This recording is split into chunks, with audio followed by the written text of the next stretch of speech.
Zubin Amiri is the CEO and founder of Zubin Organic, an Iranian agribusiness that produces tea, walnuts, oranges, raisins, and wild pistachios. He's the fifth generation to manage the family-owned business, which was founded in 1898. Zubin has been a member of the board of the Iran Organic Association since 2008 and serves as vice president of the board of Bio Co-op of Iran. He graduated cum laude from the Kogad School of Business at American University and holds a degree in French studies at École des Roches, as well as a degree from the Institute of La Roche in Switzerland. More recently, he studied global sustainability management at UCLA. Welcome to the podcast, Zubin. I wanted to, first of all, express my appreciation towards your decades of putting time and effort and love into this industry and creating this awareness for farmers, for producers, for brand owners, traders, and your work deserve this appreciation. Thank you, Zubin. What are the inherent characteristics of Iranian tea? You know, Iran is famous for many agricultural products, pistachios, saffrons, even a variety of fruits, apples, citrus. And it's such a vast country with different climate zones. You know, we have about 11 climate zones out of 13 climate zones in Iran. So this gives us the ability to produce a vast variety of agricultural products on different parts of Iran. Now, where the best climate for growing tea has been found, it's on the north part, or I should say maybe north, more towards northeast of the country, south of the Caspian Sea, just by along the Caspian coastline comes up the Alborz Mountains that these tea farms are situated. And the way the mountains are situated and the distance from the Caspian Sea and the whole topography and the climate that is created very close to the Mediterranean climate there on the south side of the Caspian Sea, the moisture that it creates, the amount of rainfall that it creates, and the slope situated and the gradients of the slope, which is on average, it's about 30 to 35 degrees. These all affect the taste and aroma and the tasting of the tea. We all know tea also really depends how you grow it, not only where you grow it, but how you grow it and how you pluck it and how you transport that plucked tea to a factory and how does that factory really puts the care and attention and love into each processed teas. We produce a mostly orthodox tea in Iran. So we have a witter, and then we have rolling, and then we have oxidation, and then we have drying. So each of these parts of process, you have to follow a certain standard on how you are processing your tea. And in the 80s, Iran's tea industry went from a more traditional processing method to a more mass production machineries and processing. And that's where we lost a little bit of quality. Now, I can tell you in this last decade, we're going back to producing and concentrating more on quality tea. That means we're taking each process of orthodox tea more seriously and try to fine tune that art of, I call it the art of tea. How you process your tea is very important on how you get those extracts on the taste notes. In general, I would say the Iranian tea has different notes of cacao, green pepper, citrus flavor, and a kind of a toastiness that even might remind you of a hochicha tea or of a hochicha tea. We taste different teas from all over the world, and really has a unique character, and it's very pleasing and fascinating in terms of notes, the kind of taste you would expect from a fine tea. I see a lot more enthusiastic young entrepreneurs and producers that are getting into specialized teas, handmade teas, and giving more attention to this uh, mm, delicate process of making tea. So that's why we were seeing a lot of good teas coming out now, more higher quality rather than the old strategy of only mass production tea. So I'm glad that we're seeing that that has been changed over the years. I want you to elaborate on that briefly because the tea you describe is exportable at a good price, but it's a highly competitive niche. Another 8 or 10 countries are making orthodox black tea. It takes work to find the right market fit, but regional teas with distinctive, pleasing flavors can create a market globally. Their taste, however, must be distinctive enough so that when someone takes a sip, they exclaim, "Oh my, where did this come from?"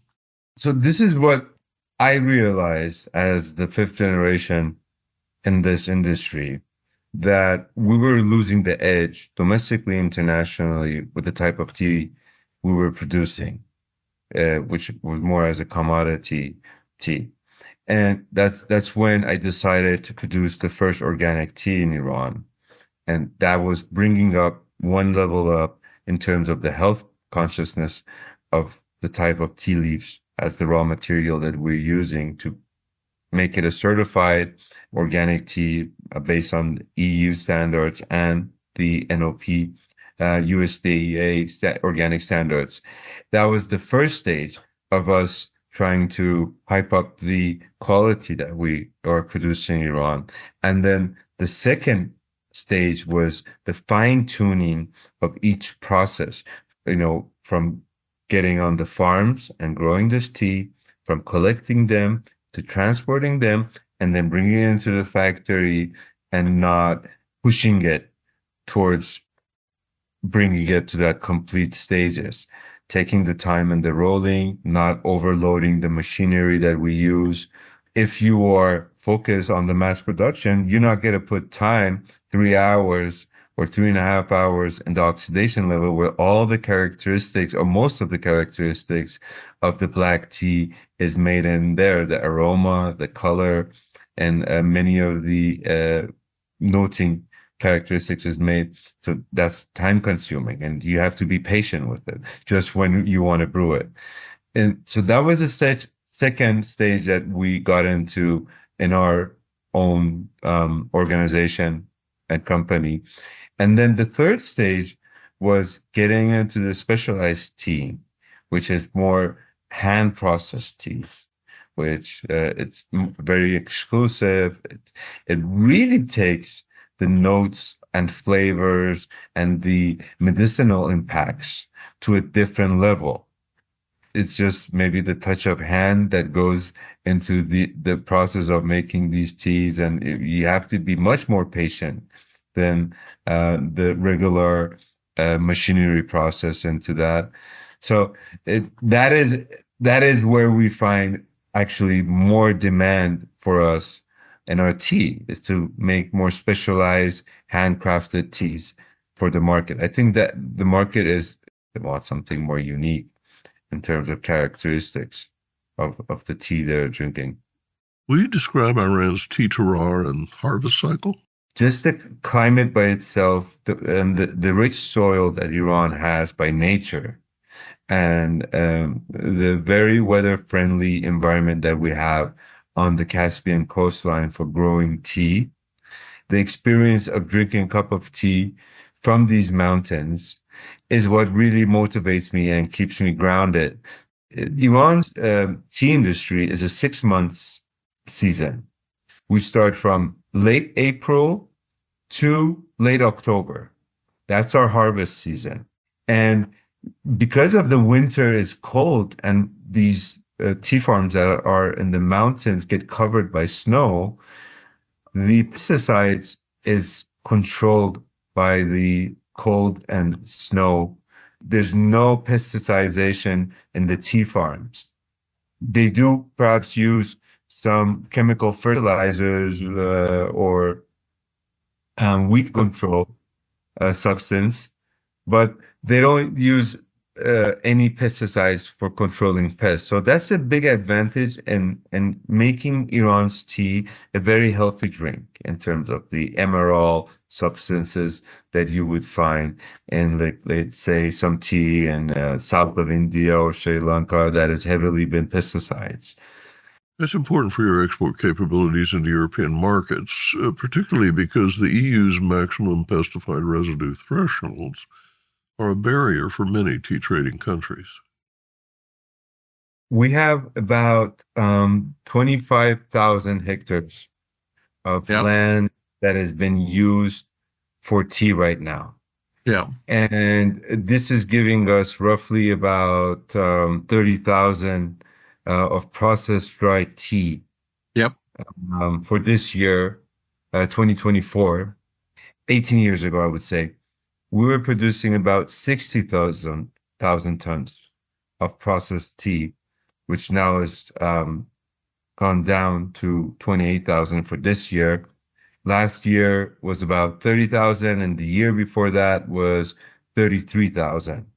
We can say easily this number can be pushed to 50,000, 60,000 hectares of tea farms, which will bring up, the production. Somehow, I would say about 70, 80% of the consumption can be supplied from the domestic production. But there are many key elements right now playing in the Iranian beverage consumption.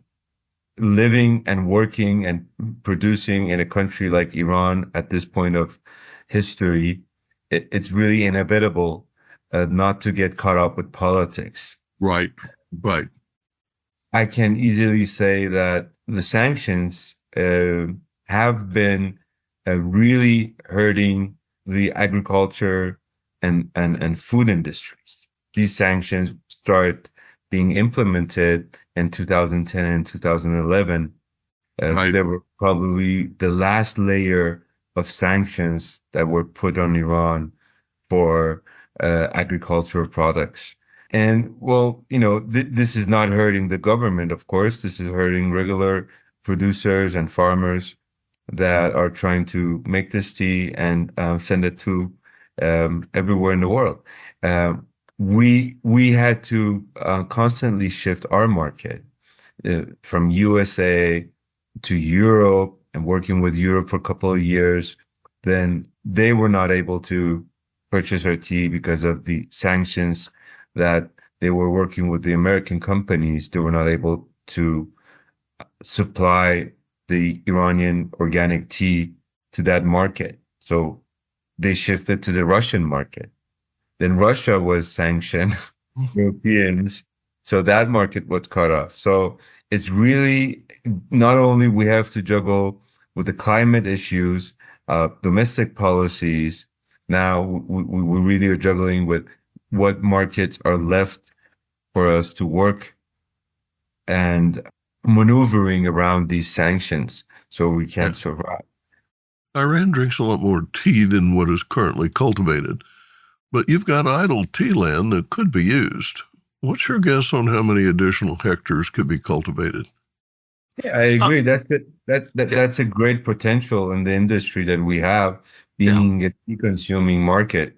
However, the behavior of the beverage consumption has recently changed. Some part of it has been taken by coffee, and some part of it has been taken by herbal infusions. Right.